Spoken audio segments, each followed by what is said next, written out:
పిల్లలు కష్టాలు పడకూడదని కోరుకోవచ్చండి, కష్టపడకూడదని కోరుకోకూడదండి. అందువల్ల యువతరం చెడిపోతున్నారండి. తల్లిదండ్రుల్లోనే ఉంది దోషం.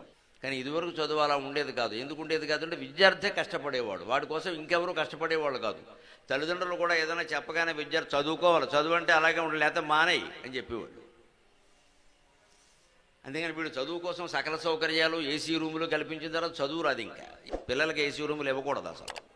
వాడు చదువు అయిపోయే వరకు ఏసీ రూములో విద్యార్థులు పడుకోకూడదు, పడుకుంటే నిద్ర వస్తుందని చదువు రాదండి.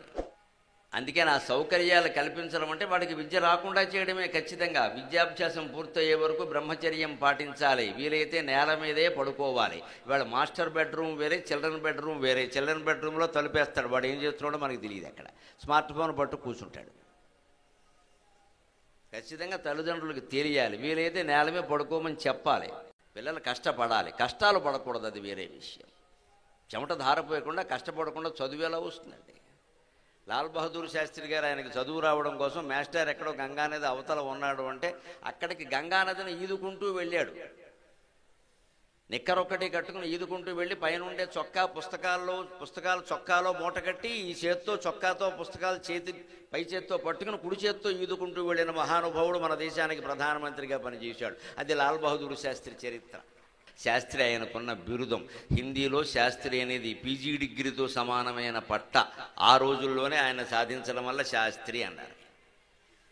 ఆ శాస్త్రి చదవడానికి అసలు చిన్నప్పటి నుంచి చదువుకోవడానికి గంగానదిని ఈదేశాడు ఆయన. ఎవరో మాస్టర్ గంగానది అవతల ఉన్నారు, ఆయన బాగా పాఠాలు చెబుతారట అంటే రాత్రిపూట గంగానది దాటి వెళ్ళవలసి వస్తే మాస్టర్ని టైం మార్చుకోమని చెప్పలేదు. ఇప్పుడు విద్యార్థులకు అనుకూలంగా టైం టేబుల్ మార్చేస్తూ ఉంటారు. ఈ సమయంలో పిల్లలు రారండి అని టైం మార్చేస్తారు. పిల్లల్ని తప్పించాలి కానీ టైములు మార్చకూడదు. అక్కడ మేము 9వ తరగతిలో ఉన్నప్పుడు హిందీ ఉపవాచకంలో ఈయన కథ ఉండేది. హిందీ ఉపవాచకం అందులో చెప్పారు మాకు. ఇది ఎప్పుడు 70ల మాట. ఇది అప్పటి నుంచి నాకు గుర్తుంది. ఒక మహానుభావుడు చదువు రావాలంటే ఇంత కష్టపడాలన్నమాట. అలా వచ్చిన చదువే నిలబడుతుంది. ఏసీ రూములో కూర్చుని సుఖపడి చదివిన చదువు నిలబడదు. ఎందుకంటే సుఖాలు మరిగాడు అక్కడ. సుఖార్థిన కుతో విద్య నాస్తి విద్యార్థిన సుఖం. నీకు విద్య కావాలంటే సుఖం వదిలేయి, సుఖమే కావాలంటే చదువే వదిలేయి.